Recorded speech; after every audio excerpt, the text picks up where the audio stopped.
Hey Scrapbosses, I'm back with another product review in collaboration with Catherine Puller and Scrapbook.com. Today I'm reviewing the Canvo Bullet Journal and some really fun accessories that were sent to me by Catherine Puller. Now, I have been considering bullet journaling for a very long time, and if you're not familiar with it, bullet journaling is essentially a notebook where you can create your own customized spreads for a variety of different things, whether it's a calendar, a planner, list, or habit tracker. Now, Catherine Puller comes from the card making and stamping world, and she got into bullet journaling through the recommendation of one of her team members. She started looking at Pinterest and Instagram and all these wonderful bullet journaling spreads, a lot of which people draw and doodle, and they come up with these gorgeous spreads, and thought, you know what, how can I take stamping products and create a customizable bullet journaling tools to make it easy to create your spreads and not feel like that you have to draw. And I'm definitely in that camp, and that's what kept me away from bullet journaling. Now, you can keep your bullet journal as simple as you want to, or, you know, us crafters, we like to take things up a notch and make our planners and our lists and all the tools that we use very pretty. So here is the bullet journal, the Canvo bullet journal. This is one of 3 cover choices. Now, I've posted links down below in the description so you can check out all of the products that I'm mentioning here. I chose the floral cover. It is a laminated cover. You also get the spiral bound notebook. It's a 7x9 roughly, and then also it has a dotted paper, which is pretty typical of a bullet journal. The pages are super thick and it's fantastic for stamping.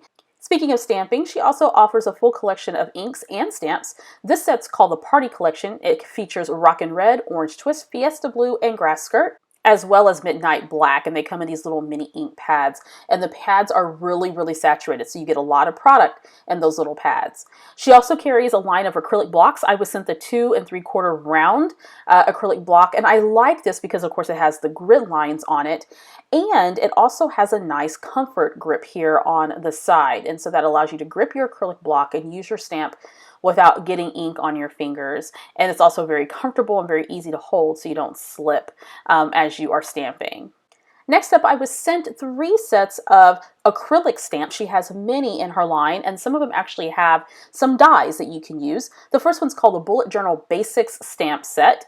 And with this stamp set, you get some nice decorative stamps as well as the days of the week, notes, events, to-do, birthday, and goals. There's also some coffee icons on there as well. And then some bullets, the little heart bullets, you can make a little list, and also some decorative cornered stamps. This one is called Oh My, It's July. This is the perfect themed stamp sets for those fabulous July spreads. Lots of stars, little mason jars in there, very cute. And this next one, I really love it because it has a cute little clipboard that you can stamp, as well as some call outs, a little push pin, some decorative borders and whatnot. And this one's called Put a Pin in It stamp set as well. And all of these are photopolymer acrylic stamps that work very well with the bullet journal. Lots of really fun icons and images to create really fun spreads. Now, I enjoy tools that make this whole process easier. So here comes the calendar and boxes stencil. You can use this to create your calendar spreads as well as add boxes for any spread that you want to create and customize for whatever reason. And I use this a lot when I start playing with these bullet journal products. Now, Catherine recommends that you use the Prima Micron pen. This doesn't necessarily come with her products. You can purchase this at any craft and hobby store, and it has no bleed through. And I love these pens. I've been using Micron pens for a long time. So I have them in 0.02, 0.005, and 0.08. You also need a pencil and an eraser because you can draft out your spreads before you actually commit to them with pen. So I'm going to show you some spreads that I made, and it took me a few hours to sort of play around with this. Bullet journaling does not come natural to me, but I'm testing it out for a few things that I want to keep track of. So I started out with the table of contents. I just went through Pinterest and looked at a whole bunch of bullet journal setups. I also watched a lot of Catherine Puller's own videos here on YouTube. And I just created spreads that I thought would be useful for me. Now, I'm not going to be using this as a planner, like my normal planner per se, but I do want to keep lists of things. I want to keep project spreads so I can plan out different projects that I have going on. A lot of personal projects, that is. I just bought a new house, so I have a lot of decor projects that I want to do over the next year or so. So I took a moment to play with the stencil and the inks to just kind of get my feel around this whole idea of bullet journaling and using these tools that were sent to me. I created a habit tracker. I also created a reading log. So all of those blocks that you see there, I used with a stencil. I used the inks not only to stamp in, but you can also watercolor with the inks as well. They are reactive to water, so you can use those with your water brush pens or just a regular paintbrush and some water. So you can see the detail there with the stamp that I used, that little flag stamp. I also wrote in the numbers, and I did a little bit of doodling there at the top. I don't do that often, but I thought that this project lent well to that. Now, as a bullet journal newbie, I had to sort of feel my way around this whole process. So this wasn't something that was quite intuitive to me. And I noticed that in a lot of YouTube videos that I watched that people would sketch out their spreads first. Now, one thing to keep in mind is you don't have to do this type of bullet journaling. A lot of folks simply use bullet journaling as a functional tool where they write their list out and they have their calendar and that's it. They don't color or stamp or do anything like that. But with these products, if you like to do that type of thing, you certainly can. So what I saw on other YouTube videos of people who like to kind of do more of a decorative bullet journal is they sketch out their spreads first. So that's what I'm going to do here. So the first thing I did was I created a black border on both pages. The left-hand side of the page, I'm going to list all my July scrapbooking projects. This is going to be for my personal projects, not the projects that I do for my business. I have another tool that I do that with. And then the second page, I'm going to use it as a sketch, or at least a page where I can draw multiple sketches of projects that I want to work on. So I did all of that in pencil. The next thing I'm going to do is I'm going to come in and I'm going to fill all that in with my black Micron pen, the 0.8 pen, 0.8 pen. So I'm going through, I'm taking my ruler and I'm trying to make sure that's lined up with my pencil marks as best as I can. Again, this is 100% customizable. You can do this process if you want to, or you can just go ahead and do pen to paper and call it a day. I tend to be quite type A, so I like to make sure that my lines are straight and that everything is lined up as much as it can be without going to inertia. So once I have everything aligned, or at least outlined with the black pen, I'm going in and doing a little bit of detail on the title of my spread. So both on the left and right hand side, just a tiny bit of doodling. That's usually as far as I go. I'm not someone who draws, but I don't mind adding a little bit of doodling here and there. And I thought that gave it a nice sort of crafty look to this page. Now, once I have my spreads all sketched and ready to go, time for the fun part, and that's to decorate it. So using the Bullet Journal Basic Stamp Set by Catherine Puller, I'm going to take this really fun decorative accent. It's a nice little scallop circle, and I'm using the Fiesta Blue ink, and I'm going to stamp that both to the left and right hand side of the spread, wanting to add a little bit of color.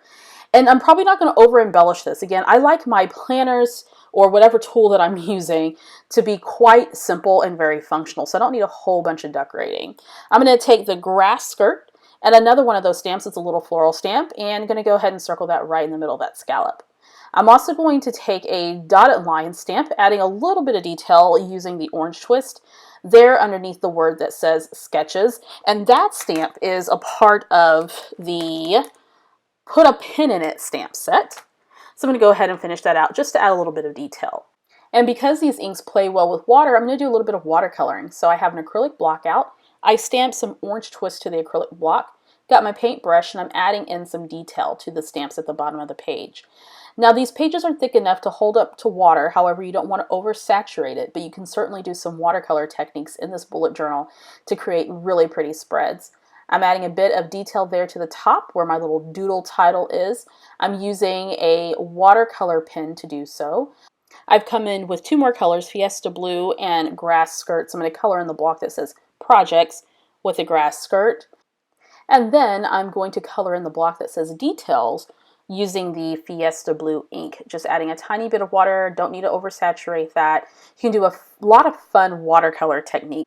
This is another great way that you can use Catherine Puller's inks on your bullet journal, in your Canvo bullet journal.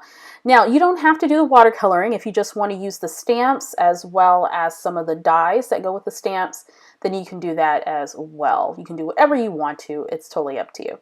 Next up, I want to come in with some more stamped details because that's what's perfect about Catherine Puller's Canvo journal and all the products is the focus on stamping. So I'm going to add a few more stamp details using the journal or the bullet journal basic stamp set. There's a little heart. I created a line of bullets there under my block that says details. Got a little extra ink there. I'm just sort of scratching that away with my little cutting tool. Lastly, I'm going to add just a tiny bit more detail there to the corner using the Put a Pin in It stamp set, this little corner stamp that I am also doing a little bit of watercoloring with some of the inks that I had. erased some of the pencil marks that I had left over, and I'm going to call that spread done. Now, my overall impression, I absolutely love this. I think that Catherine came out with some fantastic products to solve an issue that she was having with bullet journaling, and that was to make it a lot more simpler. And if you're like me, I don't draw, and so I can use a stamp, and I can use stencils, and I can create beautiful spreads, and I can create layouts that work for me in a bullet journal. So I think I've kind of gotten over that hump. I'm showing a little bit of bleed through there. That's only because I used too much water on the previous spread, but for the most part, these pages are super sturdy. They'll hold up to all the inks and the water that you use if you choose to do that. Of course, you can use it purely functional, or you can decorate it using these fantastic products. To see stills of these spreads, make sure you head on over to the Victoria Marie blog. I also posted links to all of the products that are mentioned here. Those are affiliate links, which means that they are free for you to use, but I do get a small commission anytime those links are used, so thank you so much for your support. And a big shout out to scrapbook.com and Catherine Pooler for providing these products for review. I absolutely love them, and if you want to see more of this type of thing here on the Victoria Marie YouTube channel, make sure you comment below. Before you go, be sure to subscribe, and when you do, click the bell indicator. That way you'll know each and every time a new video is posted to this channel. Thanks for stopping by.